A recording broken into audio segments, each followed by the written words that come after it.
You. Next slide. So, welcome, bienvenidos. So, my name is Diana Salas, and I am the Senior Director for Community Engagement Programs here at Latina Institute. Next slide. And so, who are we? We're pretty amazing, but really, who we are, we are dedicated to centering and amplifying Latina voices so that we can transform the systems and narratives that influence our ability to reclaim our bodies and our lives. We build our activist base, we shape policies, and shift culture to fuel a larger reproductive justice movement for health, dignity, and justice. And so that's a broad mission. How do we do that, right? What do we actually do? So we build and we amplify Latina power. We have organizing bases in 4 key states of Florida, New York, Texas, and Virginia. And we're also building out a national infrastructure so that people who want to be an activist at Latina Institute can join in to any of our campaigns wherever they find themselves.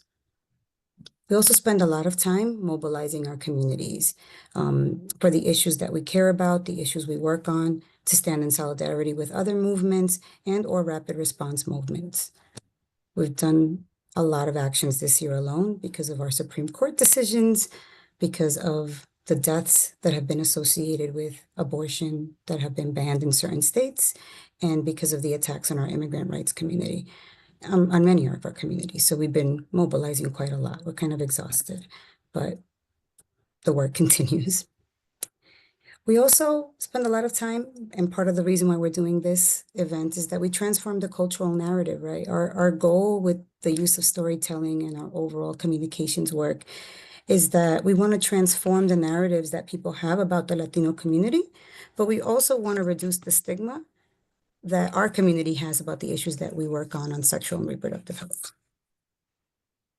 And lastly, we promote policy change, right? We spend a lot of time organizing our people to push legislators to do the right thing. And our government relation team spends a lot of time talking to legislators and building relationship with their offices to make sure that they do the right thing.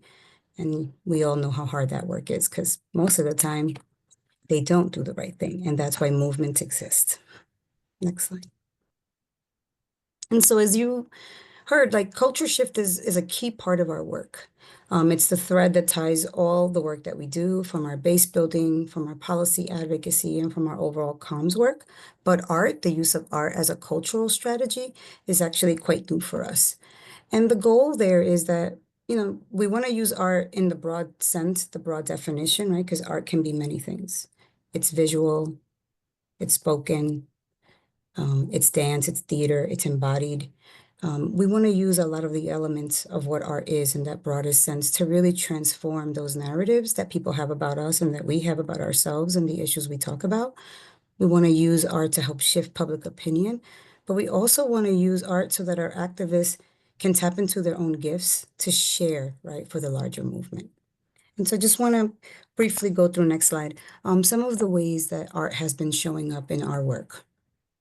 Personal storytelling is key to Latina Institute, right? Our organizing is based on deep leadership development and consciousness raising. And when people share their stories, it's a gift. It's a gift to themselves and to the people who are listening. It's a powerful place to be able to share your personal story. And for many of our activists, who share their personal story, they turn those stories into poetry. They turn those stories into spoken word, and they use them at rally and at protests, right? So we show up with our Soy Poderosa shirts. We speak our truth. We show up with our poster-made art because those spaces are energetic and they demonstrate and they show to the larger public that they're not alone and that there's a place for them and a home for them. Sorry, last slide. Go back. Sorry. Esta es una invitación, una oración para... Next. Esta es... Go back, Araceli. Go back again. One more. Back. Thank you. So sorry, guys. So in Texas, you can move forward one. In Texas, our activists have formed a Grupo Folclórico where they're using dance and art and culture to be grounded with their activism. And so They use the power of dance, the cultural dances at events and at protests to just demonstrate the power of our community and our cultural assets. Next slide. Most recently, we've been doing wild posting, which Amplifier has helped us with, and billboards. And so the campaign we had last year, when you see these, the three little Instagram lives pictures were a billboard campaign around the Commonwealth of Virginia. Our Virginia team did a billboard tour where they went to the places where their billboards were held, took pictures, were sharing their stories on Instagram Live as a way to just engage with our followers, that it's not just about the billboard and the message, but it's how we want to relate to those messages, and that it's people's lives that are being impacted. On the bottom, you'll see some of the wild posting art that Amplifier helped put up in many of our cities. Poster art that was put up on bus shelters, that we took out on newspapers. And this year we did beautiful art. Well, we didn't, Romy did, beautiful art in dedication to the 30th anniversary of the reproductive justice movement and also Latina Institute. Next slide. And so this partnership with Amplify and Romy has been amazing. And I just want to demonstrate one little piece of that art collaboration that we did last year. So Romy created this beautiful piece of art that's dedicated to our poderosas. Poderosas are our activists, what we call our activist base. And it was for a mobilization in McAllen, Texas, a border town in Texas, on the anniversary of Rosie Jimenez's death. And Rosie is the first documented death in Texas, Latina, due to restrictions on abortion funding. And this is with Roe v. Wade, right? So abortion was legal in this country, and yet one of our own died because she could not access abortion care because federal funding is restrictive. And so we honor Rosie every year. And last year we did this beautiful mobilization with a big blow up of the art. Associated with the art was a poem that was created by a beautiful artist called Sonia Guillanaska, who also used to work in our with our New York team years ago. And her poem was an invitation to join the Poderosa movement. So between the poem and Romy's art, it was just like a beautiful blend of what gets created when you put artists together. And it was alive and present in our mobilization in Texas. And it was just a very amazing feeling, and got to demonstrate not only the power of art in terms of what it emotes, but how people are left feeling with it. And they got to connect with both artists there. And I just wanted to share the video clip that Amplifier made with the digital version of the art and a piece of the poem. So if you want to click play, just so folks can see it. Esta es una invitación, una oración para todos nosotros. Se acerca una ola de cambio y es grandiosa y fuerte, un movimiento de poderosos. This is an invitation, a prayer for all of us. There is a wave of change coming, and it is powerful and mighty, a movement of poderosos. I'm still moved. Esta es una invitación. But you can, in the chat, we'll put in a link and you'll be able to see the larger poem that is on Romy's website and also on Amplifier's website. And I'm going to pass it over to Cleo from Amplifier to talk a little bit about the work they do and how they partner with artists like Romy. Hello, everyone. I'm very grateful to be here with you all tonight. And thank you so much for showing up and sharing your precious time with us. My name is Cleo Barnett, and I am a very proud team member at Amplifier. We have a couple other team members joining us tonight, Isabella Cisneros, and Julieta is on the call as well. And we are a nonprofit organization, and we build visual art campaigns to amplify some of the most important social and environmental movements of our time. If you go to the next slide, We believe art is much more than beauty or a decoration.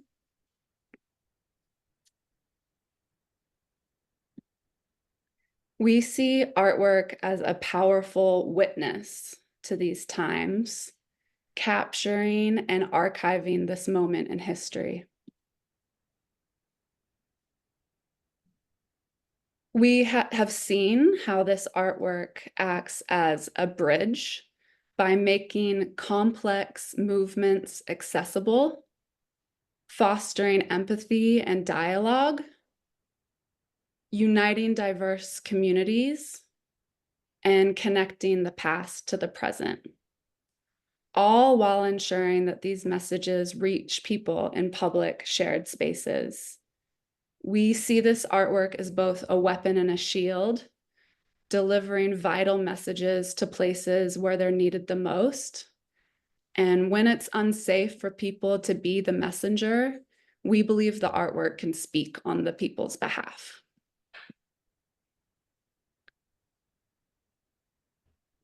For some, this artwork becomes a source of light and strength, carrying the message forward when we are too tired to keep fighting.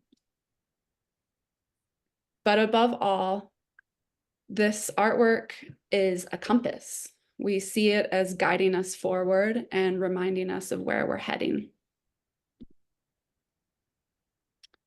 So Amplifier started as a series of photographs captured for the National Geographic magazine.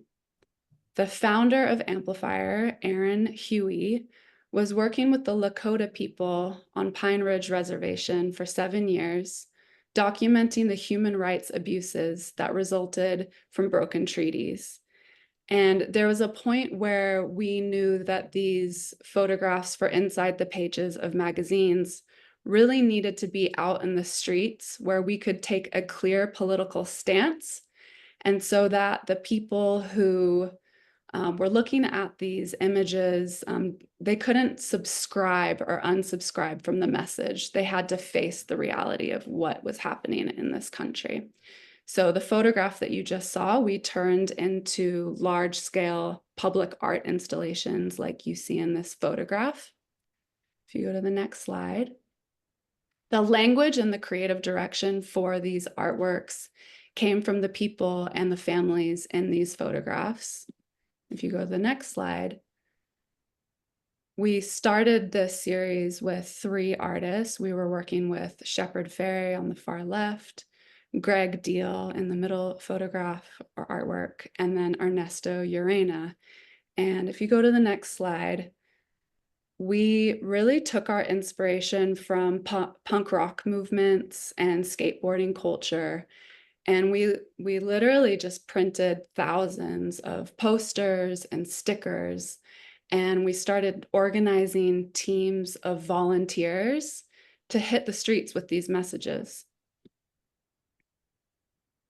And every artwork pointed to a website. And on this website, you could donate directly to these families. You could learn about the treaties that had been broken in the US, which is all of the treaties. And one unique feature of this website is you could download the artwork for free. And we were just curious what would happen if we made these artworks available for download. And it was pretty amazing what happened next. We started to see this artwork show up all over. So people use the artwork for road blockades. People started using the artwork for community organizing and prayer circles. People printed this artwork out and used it for public protests. And so we knew this was the beginning of something really special. And we started reaching out to movement artists and asking what they wanted to create artwork around. And so we started working on immigration reform movements. If you go to the next slide, this is one a little bit more recently. And then on the next slide, you'll see we started working on climate justice campaigns. And on the next slide, we did a lot around criminal justice reform. If you go to the next slide. And the next slide, please. Our formula remained the same. We made all of this artwork. Sorry, if you can go back one. We made all of this artwork available as free high-resolution downloads so that anyone could print out this artwork. And this did two things. One, it made this artwork available to everyone. The art world is very elite and exclusive, and we believe that this artwork should be for anyone who wants it. But the second reason is plausible deniability. No one can get blamed for putting this artwork up in a public space if the artwork's available on our website as free downloads, because technically anyone could have put that artwork up. And so from the beginning, Amplifier was all about commissioning artwork by and for the people and hacking public spaces to amplify the voices of the people. So if you go to the next slide, you'll see we've done, all the way from really big partnerships with soccer teams. If you go to the next slide, we got this artwork onto the back of the jerseys of Real Madrid and Juntas, I believe, addressing LGBTQIA+ justice in soccer stadiums. All the way, if you go to the next slide, we did large-scale projections all across cities across Brazil, amplifying Indigenous leaders who are protecting the Amazon. And if you go to the next slide, which is one of our favorite campaigns, we took $200 worth of black and white stickers. If you go to the next slide, and we hosted a number of community gatherings where we invited people who had been impacted by incarceration in the US to share their experiences. And if you go to the next slide, we then reclaimed tens of millions of dollars of ad space all across New York with these messages. You can go to the next slide for more examples. It was really fun to do. Love stickering. So if you go to the next slide, I just wanted to share a broad range of ways that we use public art. But now I wanted to speak more specifically about a campaign that maybe some of you have seen. It's the campaign that people often recognize us for. But it's a really great example of how we like to build campaigns with artists. So if you go to the next slide, right after Trump was elected for his first term, we started gathering our beloved community, really people like all of you today, artists, poets, journalists, educators, mothers, movement leaders, community organizers. And if you go to the next slide, we asked one simple question. What would you want to say to the world about the values of the United States if you know the whole world was watching? If you go to the next slide, we knew that there was going to be this moment where all of the well, not all, but a lot of the cameras of the world were going to be pointed to the United States, looking at what was going to happen, this very bizarre moment. And so we wanted to create an artwork series that basically hacked the inauguration. And so that journalists or photographers could hold on to a specific message when they walked away from that moment. If you go to the next slide, it was a bit controversial, but through these workshops, this was the language that people wanted to really amplify. And really, it was about reclaiming this phrase, we the people. If you go to the next slide. And we landed on 3 iconic images. And these 3 images were about uplifting, honoring the people that Trump was most violently targeting during his campaign. And we wanted to select language that couldn't be pegged to a political party or side, but languages that would connect us based on shared values. So we, the people, defend dignity, are greater than fear, and protect each other. If you go to the next slide, you'll see this artwork wasn't just created in an artist studio by Shepard Fairey. The visuals, the language, everything came from community members. So we hired these 3 photographers to go out and capture their family and their neighbors and their loved ones. And if you go to the next slide, these are the people behind each of the artworks. And then we worked with poets from these communities to craft all of the language for these artworks. If you go to the next slide, so this is what we landed on. And so if you go to the next slide, a huge part of our work is around distribution. So we leave it to the amazing artists to really create the soul of the artwork. And then what Amplifier supports with is the distribution. And so our goal was to basically fill a truck with artwork and drive around Washington, D.C. and pass the artwork out. But what happened was Trump was the first president in US history to, apparently at the time we didn't know, but to ban protest signs from the inauguration. And so we were like, okay, now we have to come up with a whole new idea. So just stay on this slide for a minute. But our idea was that through research, we discovered that for every $1 donated, we could take out 6 full-page ads in the Washington Post of this artwork.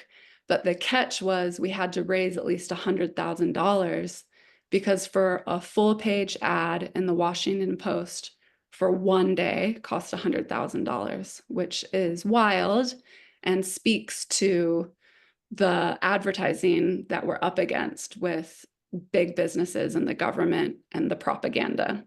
So if you go to the next slide, we decided to launch a Kickstarter campaign, and our personal goal was to raise $300,000, which is how much it would cost to create this full campaign. And it was incredible. We end up raising over $1.3 million in 8 days, with over 30,000 individual donors, which absolutely blew us away. If you go to the next slide. And so with the support of our community, we were able to take out a full-page ad in the Washington Post.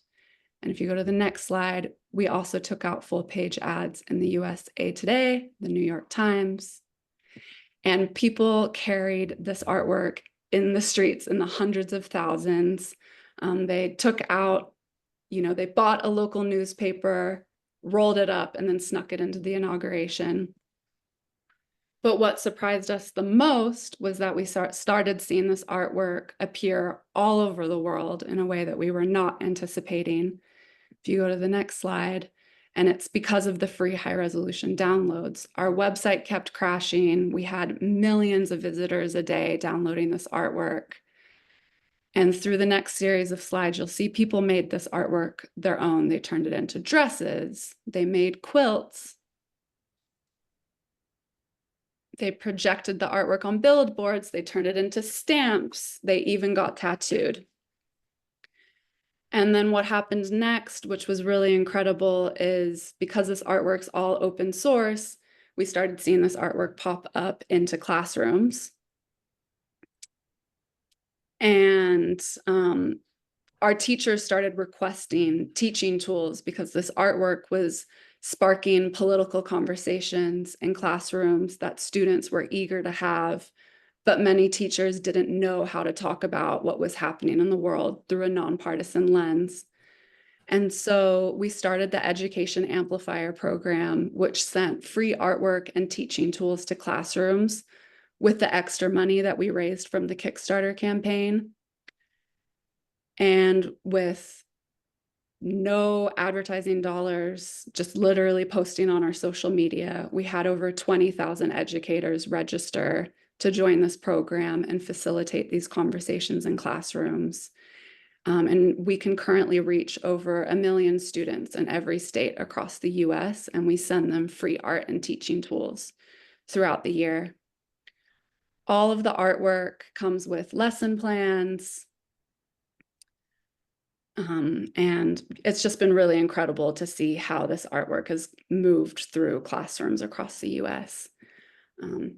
And yeah, every year we get the chance to work with really incredible movements, and truly we just see ourselves as back end support to frontline movement leaders and artists. And so we've been honored to work with the National Latina Institute for Reproductive Justice since 2023. If you go to the next slide, this is the first artwork that we commissioned from Romy. Romy added so much depth to this artwork, and the Latina Institute's their goal for this artwork was really about celebrating the heart and soul of their movement, which are the Poderosas. If you go to the next slide, we installed this artwork across the US in many different forms. If you go to the next slide, you'll see just some different techniques. Oftentimes, even newspapers sometimes will donate ad space. Sometimes wild posting companies will donate space. I think there's a lot of different ways to get creative and share this artwork within a community. And if you go to the next slide, this is the artwork that we were able to support bringing to life this year, which was really about remembering the past and honoring the founders of the reproductive justice movement here in the US as a way of just kind of grounding and honoring the present. So as we look forward.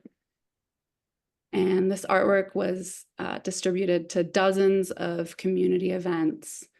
We really believe that what we see or don't see in public spaces matters. And so just seeing this artwork in our public space has a way of shifting culture beyond what we're even aware of. This is the amazing Latina Institute team in the Bronx, New York. And truly one of my favorite things about working at Amplifier is the opportunity I have to work with artists.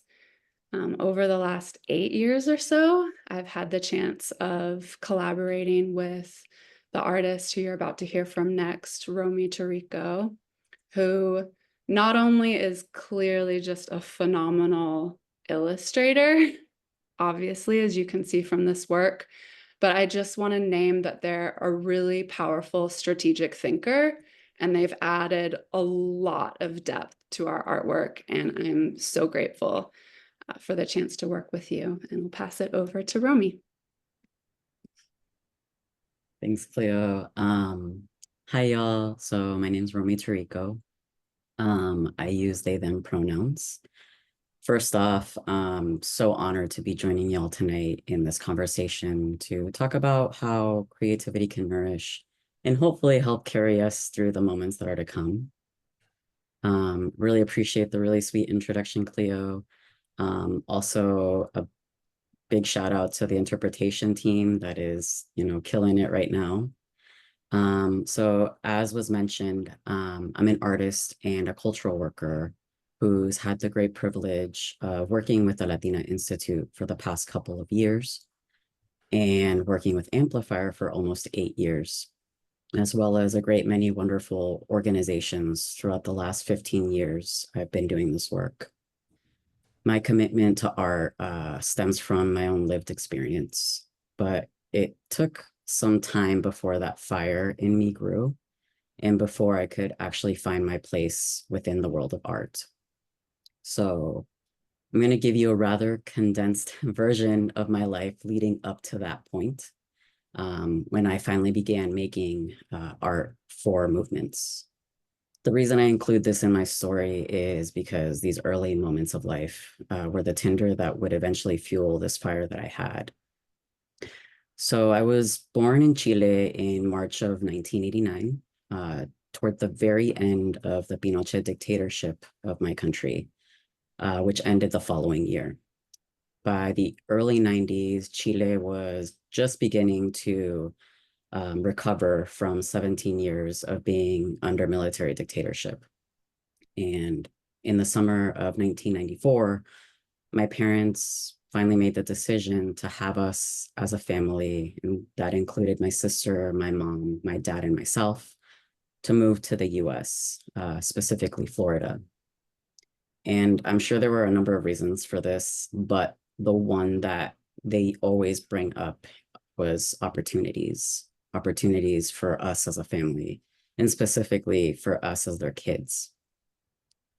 6 months after arriving to the Sunshine State, we became undocumented, which was a status and identity that we carried with us as a family for over a quarter of a century at this point. So moving to the US was a whole lot of trauma and adjustment, more than I can probably get into in the next 10 minutes. But art was always consistently there for me. Whether it was music or drawing or painting, art carried me through some of the hardest times of my life. Through the bullying in school, through the academic pressures to excel, through the loneliness of coming out to myself. I graduated valedictorian of my high school, which allowed me a pathway into college, and to be able to obtain the finances to pay for that. It was in college that I was actually able to get the 2 sparks necessary to ignite my flame as an artist. I went to college for architecture at the University of Florida. And it was through architecture that I learned about design. I learned about space. I learned about intentionality, the poetry of detail, the process of creating digital work, and the programs I would need to be able to make the worlds I had in my mind a reality. And secondly, I found organizing, which was pivotal for me in that point of life. As an undocumented queer youth, it was really difficult for me to imagine futures where I could live and thrive. But through the many stories that folks shared in the immigrant rights spaces that I was in, I felt something activate in me. A call to archive those stories, to celebrate them, to keep them safe. Little by little, I found and molded my role as a documentarian in movement work, specifically through photography and videography. At that point, I realized that not only was I not alone, but that I had purpose and that my own story was powerful as well. As I grew into my identities and started understanding what it meant to live at the intersections of them, I began to see more colors and depths to life, and just generally more possibilities for myself. I felt like new worlds were unlocking within me, something like that. However, as beautiful as my time was in college, the transition post-college graduation was not good. I couldn't really do anything with my degree unless I pursued higher education, which wasn't a possibility because of status and because of finances. So I ended up returning home, and things were not good there either. Police patrolling of our streets was extremely heavy, and enforcement programs like 287G and secure communities were very active in my county. And needless to say, my family was scared and our world felt like it was getting smaller and smaller. It was around this time in 2011 that my sister founded a volunteer-run grassroots collective that worked with migrant communities and communities of color in Southwest Florida to push back against injustices that folks were facing. We started out documenting police abuses, specifically within migrant communities, getting stories from the family members of the individuals detained, documenting the facts, amplifying their stories with their consent. We did this through photos, videos, and through our blog. We also did a lot of work around education. So this is dating back to 2011. It was in-state tuition, DACA. We also did Know Your Rights trainings and a lot of detention and enforcement work. One of the really wonderful things about this grassroots collective was that we had so much creativity and imagination as a team, and we had the freedom to incorporate that into the work we were doing. It was a really good outlet for me because it reawakened this desire to create that had been dormant for a while since I returned home. We worked really closely with community, and we wanted to make sure we created spaces where they felt empowered to show up fully with their own skills and their talents. And we thought art would be a great avenue to do that. So we incorporated art into as many endeavors as we could and did our best to make it accessible to people of all ages. So we had folks engage in theater, music, painting, crafting.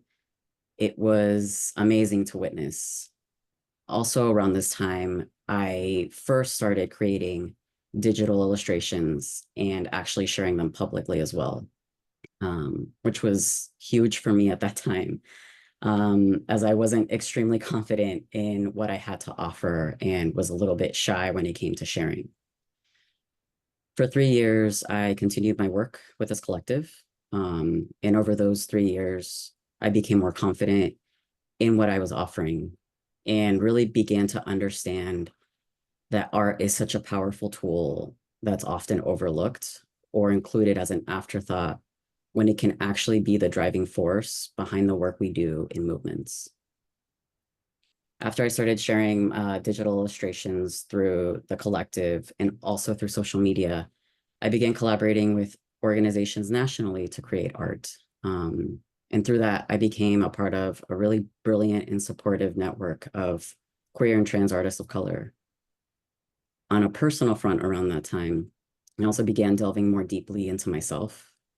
I began understanding and embracing my transness more and more, and looked to other trans and gender expansive luminaries to show me what a future could look like for all of us. I learned from other artists like Sonia Yansaka, who you heard a little bit of their Oh, you want to poetry. watch a little?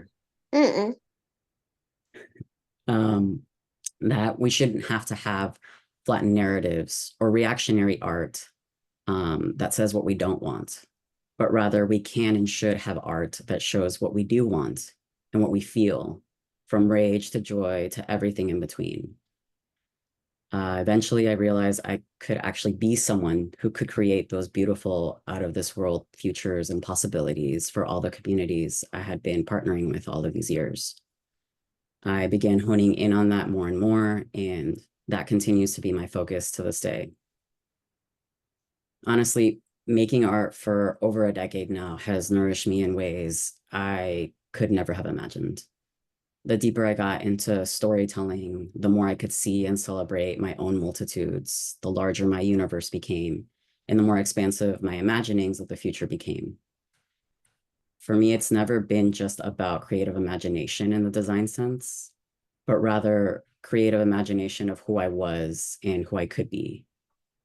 I think we don't often get the time or opportunity to imagine in the world in capitalism, and even less of a chance to create. I realized that the more you can imagine, the more you can push your own limits of what and who you could be. Imagination, honestly, it's my belief, is the key to bringing to life the futures we deserve. So I was asked when we were doing the planning of today's conversation, why is it that I create? And I'll leave you with my answer. The short answer is as a reminder. The longer answer is twofold. During my time in movement work, I wanted to be able to show up in tangible ways that felt accessible to me. I wanted purpose. I knew I had a responsibility to document what I saw, to tell the stories my communities entrusted me with, and to remind myself of what I had witnessed. So I created as often as I could, honestly. And from a more personal standpoint, I create as a way to remind myself that I exist, that my pain, my joy, my dreams, they're all real and valuable. I create to remind myself of where I come from and to resist being erased. I create to give myself a place to release, a place to come home to and to rest. And I think at the crux of it, I create because my dreams deserve to live outside of me. So that's what I have for y'all today. I'm gonna pass it off to the next person. Gracias, Romy, por esas palabras. Quiero dar un momento para si hay preguntas de las participantes de cualquiera, para cualquiera de nosotros.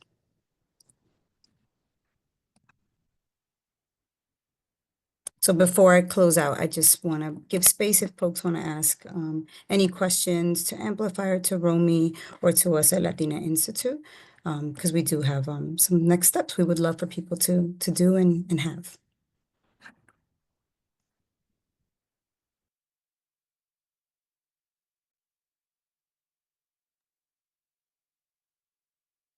Please feel free to drop any questions into the chat if you have any. I'd love to ask a question inspired by a workshop I was in yesterday with the writer Adrienne Marie Brown, and they were asking, so often as movement leaders, you're expected to know the answer of like what to do in this moment. And they asked yesterday, what don't you know? And Deanna, I wanted to ask you that with what we're facing over the year ahead. What are you sitting with that you don't know? I don't know a lot. I've come to terms with the fact that I know nothing about the vastness of the vastness. I do know what I think I do know, but that's just what I know. So I think what I don't know how much hate is going to come from their side. I know hate will come. We know it, we've lived it. I don't know how deep it will go. We were at the Supreme Court last week, as I was sharing, we've been doing a lot of rapid response moments. And the Supreme Court was hearing the case on gender affirming care for trans youth. And what struck me in that moment, as I was shedding a tear, because our side is always so beautiful, is that our side, not only are they beautiful, but our side is speaking on justice and on love always wins. And when you heard their side was full of hate and anger and fear. And what made me sad and blessed at that moment to bear witness to was how much of that resonates with clearly millions of people, and how much of our message actually also does, but clearly not enough. Not even clearly enough. I think it resonates. It just doesn't necessarily mean political action. And so what I don't know is how do we fuel some of the feelings that our people have into that political action? And I think we wrestle with that question every day, just generally as movements. But I've come to terms. I'm no longer that 15-year-old who knew it all. I'm that 45-year-old mama who's like, I don't know nothing aside from I need to keep my baby safe. We need to try to plan for what we can control and to be surrounded by people who are grounded in love, because I think that's the way forward.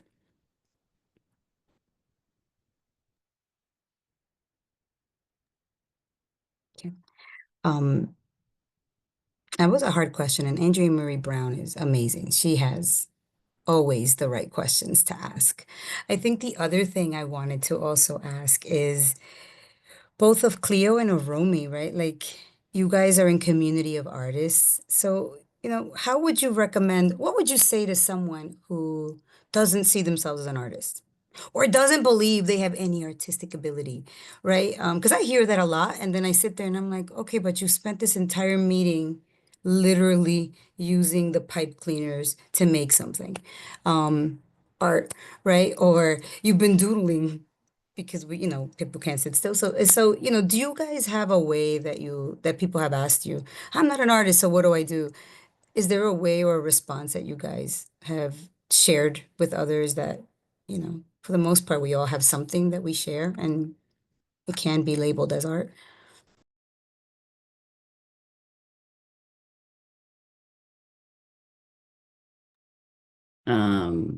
So it's interesting. That's a really good question, Diana.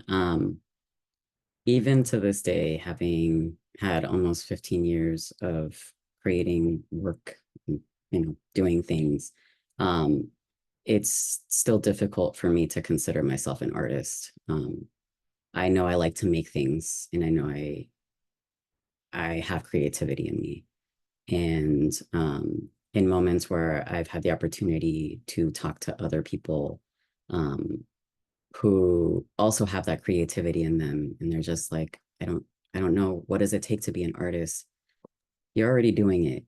I don't, you can self-describe yourself as an artist from day one if you're doodling or doing the pipe cleaners or like cooking or doing your nails, like all of that. I don't think there should be no gatekeeping when it comes to art. So I think as long as you have some form of creativity running through you, and you must, because we all do, that's all it takes. Now, whether it's something that brings you joy and you want to stick with, or you're just dabbling in it, that's a different story. But at the end of the day, we all have the capacity to make, and we do make every day. Whether it's making yourself breakfast and making it a little fancy, or writing somebody a note for their birthday, all of that I think requires a degree of artistry. And don't let anybody tell you any different. Yeah, I think for me, I like to zoom in, and I think about how much the arts are underfunded, say in the US, and just investigating more why. And Romy, I loved the way that you were illuminating how artwork has allowed you to open up your imagination of what is possible. And I think that's the key of why art is so underfunded, is art is such a powerful tool for us to reshape our entire existence. I've been very inspired by architecture recently, for the first time, really. And Luis Barragan is an architect I've been studying. And he believed that life should be an exploration of light and poetry. And so, yeah, I don't know. I believe that I'm a very Venetian person, so beauty is a very essential part of how I love to try to move through the world, in my own little corner of the world. So I don't know. I overall see art as the heartbeat of our whole life. And so whether it's how you move on a dance floor, or as Romy was saying, cook a meal for your loved one, why not take the time to make it beautiful? And also it's just such a powerful way of channeling grief and rage and anxiety as well. So yeah, whether or not you want to call yourself an artist, there's a lot of outlets to channel emotions and expand your imagination, which I think is just a beautiful part of being human. So why not explore it? Thank you both. I love that. Himalayan sea salt makes me feel a little fancy when I use it. So I'll think of you, Romy, every single time I do the dash of it. We're going to close out. I want to just send deep love and gratitude to both Romy Torico for granting us his time to be on this call, and Cleo and your team for being here and for helping us at Latina Institute really amplify our message and why we do what we do. And so I just wanted to give folks a little bit of what's next to come. So Latina Institute, has programming year round, and you'll receive an email after this workshop, after this conversation, with a little bit of a toolkit of some of the things that we've discussed and the how-tos you can do of some. Like, I already know that I want to print out those little cutout things and have people plaster it, because I think that was beautiful, innovative, doable, and something anybody can do, because there's advertising wherever you go. So just yeah, stick it on. We've been sticking abortion access stickers all over the place. It might be nice to do a little message while we get there. So I love that idea, and we're definitely going to be borrowing that. Next year, we are trying to organize an International Women's Day March where we want to paint the town green, literally, figuratively, and literally. It's part of our movement to ensure that folks understand Marea Verde, the Green Wave, which is the abortion rights and access movement in Latin America that has actually won in many countries, while we in the United States have been losing and retreating at the federal level. But our states have been winning. The people are on our side, as we know. And so you'll hear more about that.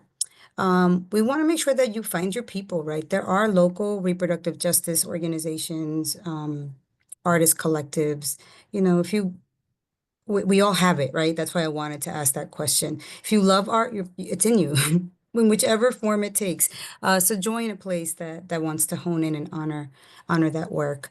We'll put in the chat and in the follow-up email how you can join Latina Institute, how you can sign up for Amplifier, and how you can see Romy's art. And then bring art to the public spaces, right? As I noted, we're going to share a toolkit filled with these ideas so that you guys can take the stuff on the road. But I do want to make sure that folks leave with, I wanted to quickly share that Romy created for us coloring book pages.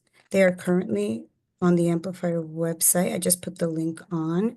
But they are beautiful, just blank pieces of our art that you guys can download in color. We do a lot of coloring in our meetings because people need to do something with their hands. And so we're going to use these as we move forward. So definitely check out the free art. I'm also going to put in the chat Romy's website where you can see the full curation of all of the expansiveness of the art that they have created. And with that, I will leave you all. Thank you so much for joining us, and you will hear from us soon. Good night, buenas noches, and thank you.